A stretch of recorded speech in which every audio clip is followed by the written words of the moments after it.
এই হলো deadline communications private limited. আপনারা দেখছেন এক্সপ্রেস নিউজ, খবর নেয়, খবর দেয়।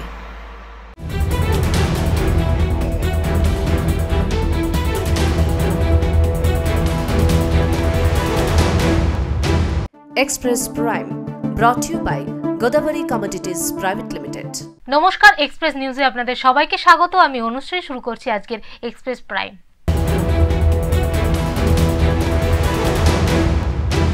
আইসিকে কুকথা বলার ঘটনায় অবশেষে এসডিপিও অফিসে হাজিরা দিলেন তৃণমূলের দাপুটে নেতা অনুব্রত মণ্ডল।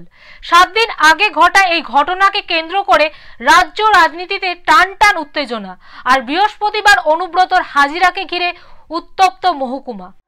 পুলিশ আধিকারিককে অকথ্য ভাষায় কথা বলার অভিযোগ ওঠে অনুব্রত মণ্ডলের বিরুদ্ধে। এই ঘটনায় রাজনৈতিক মহলে তীব্র নিন্দা শুরু হয়। বিরোধী দলগুলি অনুব্রত মণ্ডলের গ্রেপ্তারির দাবি তোলে। আইসির পক্ষ থেকে থানায় অভিযোগ দায়ের করা হয়। দীর্ঘ 6 দিন হাজিরা এড়ানোর পর অবশেষে বৃহস্পতিবার হাজিরা দিলেন অনুব্রত মণ্ডল। বিরোধীরা বারবার অনুব্রত মণ্ডলের বিতর্কিত মন্তব্যের জন্য শাসক দলকে কাঠগড়ায় তুলেছে। অন্যদিকে তৃণমূল কংগ্রেস এই ঘটনাকে অনুব্রত মণ্ডলের আবেগপ্রবণ মন্তব্য হিসেবে দেখিয়ে দিয়ে বিষয়টি লঘু করার চেষ্টা করেছে। এখন দেখার পুলিশ এই মামলায় পরবর্তী কি পদক্ষেপ নেয়। অনুব্রত মণ্ডলের হাজিরা কি এই বিতর্কে ইতি টানবে, নাকি নতুন করে জল খোলা হবে, সেটাই এখন দেখার বিষয়। Bureau report, Express news. 70 বছর বয়সী কালীকিঙ্কর সেন বাঁকুড়া শহরের ভগবানবাটি গ্রামের বাসিন্দা হলেও বর্তমানে আরামবাগের বেনিপুকুরে থাকেন। 2 চোখ অন্ধ হলেও তার কণ্ঠে জাদুতে তিনি পথে পথে গান গেয়ে জীবিকা নির্বাহ করেন। গানই যেন তার জীবন ধারণের একমাত্র উপায়। জন্মগতভাবে দৃষ্টিহীন না হলেও 4 বছর বয়সে ভুল চিকিৎসার কারণে তিনি দৃষ্টিশক্তি হারান। অভাবের সংসারে পড়াশোনা হয়নি। মাত্র 9 বছর বয়স থেকেই গান গাওয়া শুরু করেন কালীকিঙ্কর বাবু। গ্রামোফোনে গান শুনে গান শিখতেন। পরে সঙ্গীত অধ্যাপক রংলাল মিশ্র তাকে গানের তালিম দেন। গানই এখন তার সবকিছু। তিনি নিজেই ঢোল বাজিয়ে বাউল, শ্যামা সঙ্গীত, মাটির গান, আধুনিক সব ধরনের গান পরিবেশন করেন। নিজের জীবন নিয়েও অনেক গান বেঁধেছেন।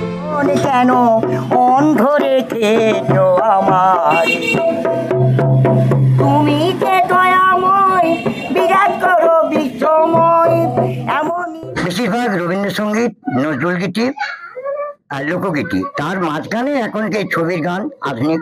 তবে রবীন্দ্রসঙ্গীতটা আমি খুব ভালো গাই বা আমার মন থেকে খুব ভালো লাগে। অবশ্যই অন্য কিছু নয়, আমার টাকা পয়সা আর্থিক দিকে সাহায্য না করলে চলবে, খালি আমার ভরণ পোষণের রিস্কটা নিলেও যদি সেরকম সুবিধে পাই যে আমি এই জায়গায় গিয়ে শিখবো বা এরকম গিয়ে দেখাবো, অবশ্যই ইচ্ছা আছে আমার। স্থানীয়দের মতে এত প্রতিভাবান মানুষকে সরকারের এগিয়ে নিয়ে আসা উচিত। তারা মনে করেন সরকারি সহযোগিতা পেলে কালীকিঙ্কর বাবু অনেক বড় জায়গায় যেতে পারবেন। সরকারি 1000 টাকা ভাতা ছাড়া আর কিছু সাহায্যই তিনি পাননি। কালীকিঙ্কর বাবু সরকারের কাছে আবেদন জানিয়েছেন তার ভরণ পোষণের দায়িত্ব এবং একটি বাস্তু ঘর করে দিলেই তিনি বাকি জীবনটা নিশ্চিন্তে গান গেয়ে কাটিয়ে দিতে পারবেন। আরামবাগ থেকে পিন্টু লাগার রিপোর্ট, এক্সপ্রেস নিউজ। এক মর্মান্তিক ঘটনার সাক্ষী হল পশ্চিম মেদিনীপুর জেলার ডেবরা ব্লকের 9 নম্বর সারপুর লোয়াদা গ্রাম পঞ্চায়েতের কাকড়া গ্রাম। বেহাল গ্রামীণ রাস্তা কেড়ে নিল এক তরতাজা প্রাণ। পশ্চিম মেদিনীপুর জেলার ডেবরা ব্লকের অন্তর্গত কাঁকড়া গ্রামে শ্বশুরবাড়ি এসেছিলেন বছর 40-এর বাদল মান্ডি। কিন্তু 4 তারিখ দুপুরে হঠাৎ অসুস্থ হয়ে পড়েন বাদলবাবু। বিপত্তি শুরু হয় তখনই। কাঁকড়া গ্রামের যে এলাকায় বাদলবাবু অসুস্থ হয়েছিলেন সেখানকার গ্রামীণ রাস্তার অবস্থা এতটাই বেহাল যে সেখানে কোনো অ্যাম্বুলেন্স তো দূর, একটি টোটোও ঢোকার উপায় নেই। পরিবারের সদস্যরা ও স্থানীয়রা মিলে বাঁশের মাচা তৈরি করেন। সেই মাচায় বাদলবাবুকে শুইয়ে কাঁধে করে প্রায় 1 কিলোমিটারেরও বেশি পথ হেঁটে কাঁচা রাস্তা থেকে পাকা রাস্তায় নিয়ে আসা হয়। উদ্দেশ্য ছিল সেখান থেকে গাড়ি ধরে দ্রুত হাসপাতালে নিয়ে যাওয়া, কিন্তু পাকা রাস্তায় এসে গাড়িটা কিছুটা পথ যাওয়ার পরেই শেষ নিঃশ্বাস ত্যাগ করেন বাদল মান্ডি। আমি যখন প্রায় এই রাস্তায় যাতায়াত করি, মাঠকে আসার পথে এদের বাড়িতে এরকম জামাইয়ের শরীর খারাপ হওয়ার জন্য ওরা গাড়ি ডেকেছিল। গাড়ি তো আসবে না, রাস্তার অবস্থা খুবই খারাপ, যার জন্য 2-4 জনকে ডাকতে হচ্ছিলো। তাতে একটু সময় লেগে যায়। তারপরে ওনাকে যখন খাটে করে বয়ে নিয়ে যায় তখন রাস্তায় মারা যায়। এই ভিডিও চোখে আঙুল দিয়ে দেখিয়ে দিচ্ছে গ্রামীণ পরিকাঠামোর এক করুণ চিত্র। যদিও এক্সপ্রেস নিউজ এই ভাইরাল ভিডিওর সত্যতা যাচাই করেনি। Bureau report, Express news. ছোটবেলায় মায়ের কাছে হাতে খড়ি, সেখান থেকে শিল্পের জগতে নিজেকে বিকশিত করা নদিয়ার রানাঘাট পৌরসভার 20 নম্বর ওয়ার্ডের মহুত্তাপাড়ার বাসিন্দা সঞ্জু কুণ্ডু আজ আর শুধু ছবি আঁকায় সীমাবদ্ধ নন তিনি। বিভিন্ন পূজা মণ্ডপ, নানা অনুষ্ঠান, স্কুল কলেজে তার শিল্পের ছোঁয়া ছড়িয়ে পড়েছে।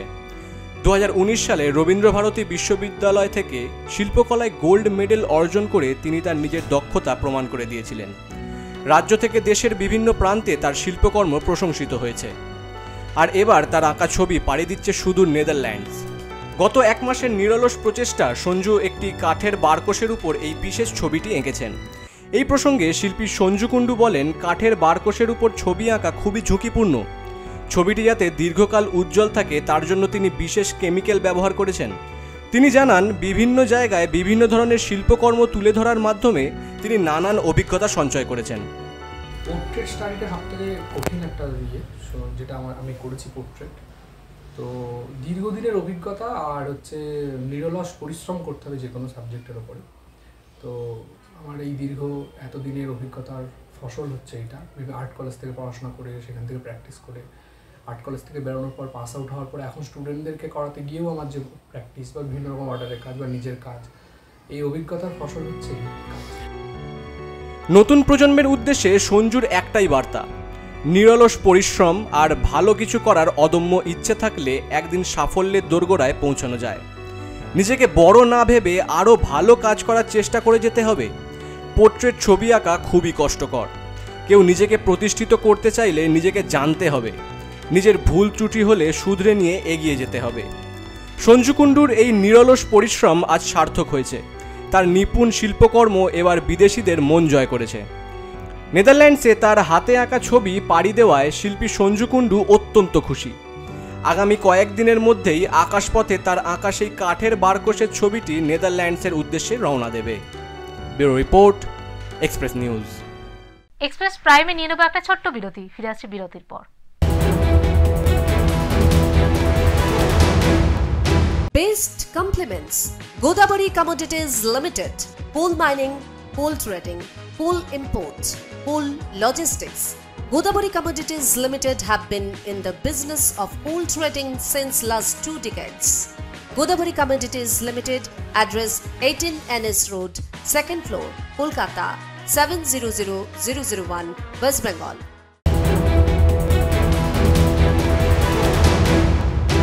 ফিরে এলাম বিরতির পর, আপনারা দেখছেন এক্সপ্রেস প্রাইম।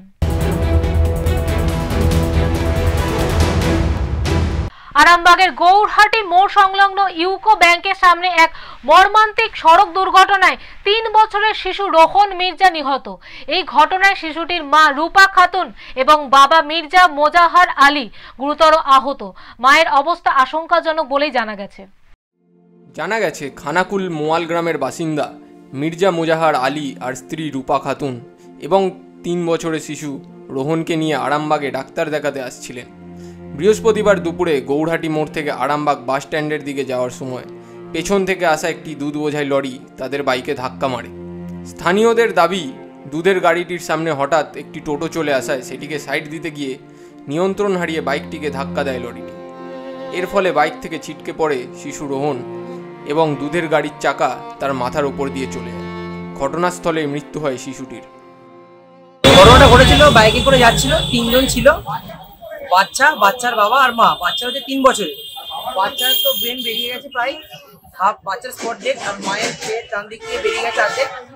মা হালকা নিঃশ্বাস দিচ্ছে, বাচ্চার কোনো ইয়ে নেই, আর বাবার তো মুখ দিয়ে রক্ত বেরোচ্ছে কনস্ট্যান্ট। এবার সিবি আমাদের সিবিরা ছিল, সঙ্গে সঙ্গে তুলে একদম হাসপাতালে নিয়ে গেছে। এবার দেখা যাক কি হয়। দুর্ঘটনার পরপরই স্থানীয়রা ছুটে এসে আহতদের উদ্ধার করে। খবর পেয়ে পুলিশ ঘটনাস্থলে পৌঁছে আহতদের আরামবাগ মেডিকেল কলেজে নিয়ে যায়। ঘাতক দুধের গাড়িটিকে আটক করেছে পুলিশ। এই ঘটনায় এলাকায় ব্যাপক চাঞ্চল্য ছড়িয়ে পড়েছে। নিহত শিশুর পরিবারে নেমে এসেছে শোকের ছায়া। Bureau report, Express news. আবহাওয়া দপ্তরের পূর্বাভাস অনুযায়ী নির্ধারিত সময়ের আগেই বঙ্গে বর্ষা আসার খবরে পুরুলিয়ার কৃষকদের মনে আনন্দের ঢেউ। এই রাঙামাটির জেলায় চাষাবাদ মূলত বৃষ্টি নির্ভর। বিশেষ করে আমন ধান এবং এই সময়ে বিভিন্ন শাকসবজি চাষের জন্য কৃষকেরা সম্পূর্ণরূপে বর্ষার বৃষ্টির উপর নির্ভরশীল। আর তাই বর্ষা এগিয়ে আসার খবর পেয়েই জেলার কৃষকেরা কোমর বেঁধে নেমে পড়েছেন চাষের কাজে। ইতিমধ্যেই খামখেয়ালি বৃষ্টিতে পুরুলিয়ার মাঠ ভিজেছে, কিছু জমিতে জলও জমেছে। এই সুযোগকে কাজে লাগিয়ে কৃষকেরা আর দেরি না করে জমিতে লাঙল নামিয়ে দিয়েছেন। বর্ষা আসার আগেই মাথার ঘাম পায়ে ফেলে লাঙল দিয়ে জমিকে চাষের উপযোগী করে তোলার কাজ চলছে জোর কদমে। পাশাপাশি সবজি ক্ষেতগুলোতেও চলছে পরিচর্যা। বাবু, আমাদের জ্যৈষ্ঠী মাসে যদি পড়ে রোহিণীর দিলে জল, সেইটাই আমরা বুঝি যে ভালো। বছর তো ভালোই বলছি, এখন তক জল ভালোই হচ্ছে আর মনে হচ্ছে চাষ ভালোই হবে। পুরুলিয়ার কৃষকদের কাছে বর্ষার আগাম আগমন এক সুসংবাদ। তারা মনে করছেন এই চাষাবাদের জন্য এটি অত্যন্ত ভালো একটি দিক।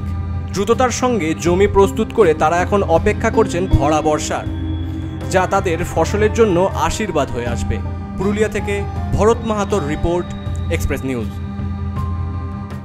5ই জুন বিশ্ব পরিবেশ দিবস। এই বিশেষ দিনটিকে স্মরণীয় করে রাখতে প্রতি বছরের ন্যায় এবারও এক বিশেষ সচেতনতামূলক র্যালির আয়োজন করল পশ্চিমবঙ্গ বিজ্ঞান মঞ্চের মালদা শাখা। বৃহস্পতিবার সকালে মালদা শহরের অতুল মার্কেট থেকে এই র্যালি শুরু হয়ে শহরের বিভিন্ন গুরুত্বপূর্ণ পথ পরিক্রম করে। র্যালিতে উপস্থিত ছিলেন বিভিন্ন বিদ্যালয়ের ছাত্রছাত্রী, উৎসাহী পরিবেশপ্রেমী মানুষজন এবং পশ্চিমবঙ্গ বিজ্ঞান মঞ্চের মালদা শাখার সদস্য ও কর্মকর্তারা। পশ্চিমবঙ্গ বিজ্ঞান মঞ্চের মালদা শাখার সম্পাদক মনোরঞ্জন দাস জানান, এই বছর বিশ্ব পরিবেশ দিবসের মূল প্রতিপাদ্য বিষয় হল প্লাস্টিক দূষণ বন্ধ করা। সেই উদ্দেশ্যকে সামনে রেখেই এবার র্যালিতে প্লাস্টিক ক্যারিব্যাগের ব্যবহার সম্পূর্ণরূপে বন্ধ করার বিষয়ে জোর দেওয়া হয়েছে। পদযাত্রার মধ্যে দিয়ে শহরের যারা আছেন মানুষজন, তাদের কাছে আমাদের আবেদন থাকবে যে প্লাস্টিকের ব্যবহার যতটা সম্ভব কমান। বিশেষ করে 80 মাইক্রনের নিচে যে সমস্ত প্লাস্টিকের থলি ক্যারি ব্যাগ, এগুলোকে সম্পূর্ণরূপে বর্জন করুন। পাটের থলে বা কাপড়ের থলে ব্যবহার করুন। অতীতে আমরা এই ব্যবহারে অভ্যস্ত ছিলাম। পশ্চিমবঙ্গ বিজ্ঞান মঞ্চের এই উদ্যোগকে সাধুবাদ জানিয়েছেন মালদার পরিবেশপ্রেমী মহল। তাদের মতে এই ধরনের সচেতনতামূলক কর্মসূচি সমাজের সর্বস্তরের মানুষকে পরিবেশ রক্ষায় অনুপ্রাণিত করবে। Bureau report, Express News. ভ্রমণপ্রিয় বাঙালিরা সারা বছর পা বাড়িয়েই থাকেন। এবারের গ্রীষ্মের ছুটিতে মানুষের ঠিকানা বাংলার অজন্তা ইলোরাকে। হ্যাঁ, বাঁকুড়া জেলায় রয়েছে এমনই একটি প্রাচীন দর্শনীয় স্থান, মশক পাহাড়। বাঁকুড়া থেকে 48 কিলোমিটার দূরে অবস্থিত এই মশক পাহাড়। বাঁকুড়া থেকে যাত্রা শুরু করে ইন্দপুর বাংলা হয়ে খাতড়া শহর থেকে প্রায় 4 কিলোমিটার দূরে অবস্থিত মশক পাহাড়। কথিত আছে এই পাহাড়ের গুহায় বিরূপাক্ষ নামের এক মুনি বাস করতেন, যিনি মূলত এখানে তপস্যা করতেন। লম্বা লম্বা শাল গাছে ঘেরা এই পাহাড়, জঙ্গল ঘেরা পাহাড়ের মধ্যেই রয়েছে উপরে যাওয়ার পাথরের প্রাকৃতিক সিঁড়ি। সেই সিঁড়ি ধরে 112 ফুট উঁচুতে উপরে উঠলেই চোখে পড়বে একটি গুহা। তবে প্রাচীন এই গুহায় নেই কোনো আলোর ব্যবস্থা, তাই আলো নিয়ে প্রবেশ করতে হয় গুহায়। এই গুহার ভিতরেই রয়েছে মা দুর্গা, মা কালীর খোদাই করা প্রাচীন প্রতিমা। আবার গুহার ডান দিক দিয়ে চলে গেছে পাহাড়ের একদম উপরে ওঠার রাস্তা। সেখান থেকেই দেখা যায় পুরো খাতড়া শহরের অপূর্ব দৃশ্য। গরমের ছুটিতে বিকেল বিকেল চলে আসুন খাতড়া, ঘুরে দেখুন এই পাহাড়। তবে খাতড়া মশক পাহাড়ের পাশে রয়েছে আরও একটি পাহাড় এবং ঝর্ণা, চাইলে সেগুলিও ঘুরে দেখতে পারেন। খাতড়া থেকে দেবনাথ মোদকের report, Express News. Express Prime আজকের মতো এই পর্যন্তই। চোখ রাখুন এক্সপ্রেস নিউজের পর্দায়। এক্সপ্রেস নিউজ, খবর নেয়, খবর দেয়।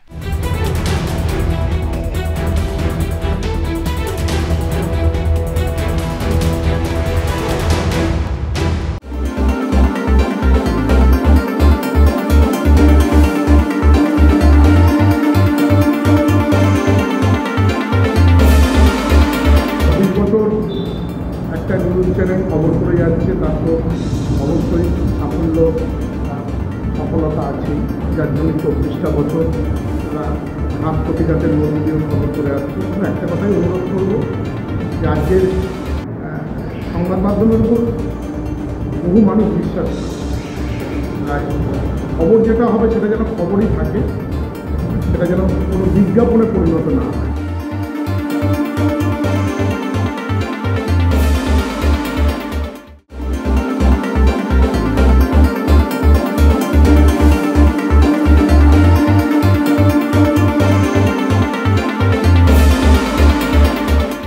আপনারা সকলে জানেন যে এক্সপ্রেস নিউজে 24 বছরে পদার্পণ করেছেন।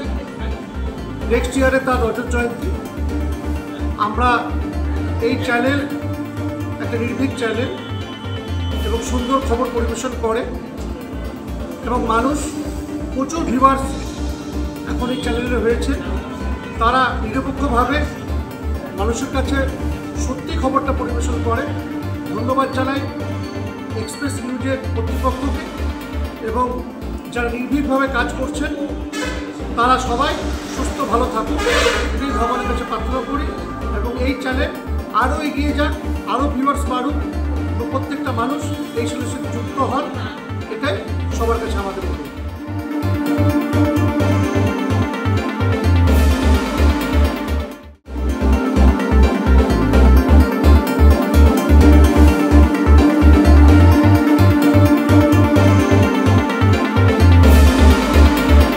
গণতন্ত্রের চতুর্থ স্তম্ভ সংবাদ মাধ্যম, তাদের মধ্যে অন্যতম এক্সপ্রেস নিউজ।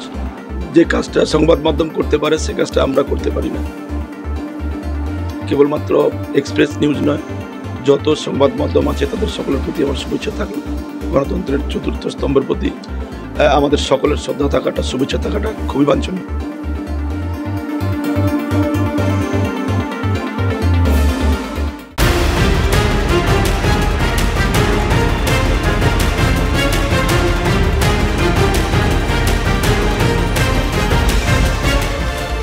এই হলো ডেডলাইন কমিউনিকেশনস প্রাইভেট লিমিটেড। আপনারা দেখছেন এক্সপ্রেস নিউজ, খবর নেয়, খবর দেয়।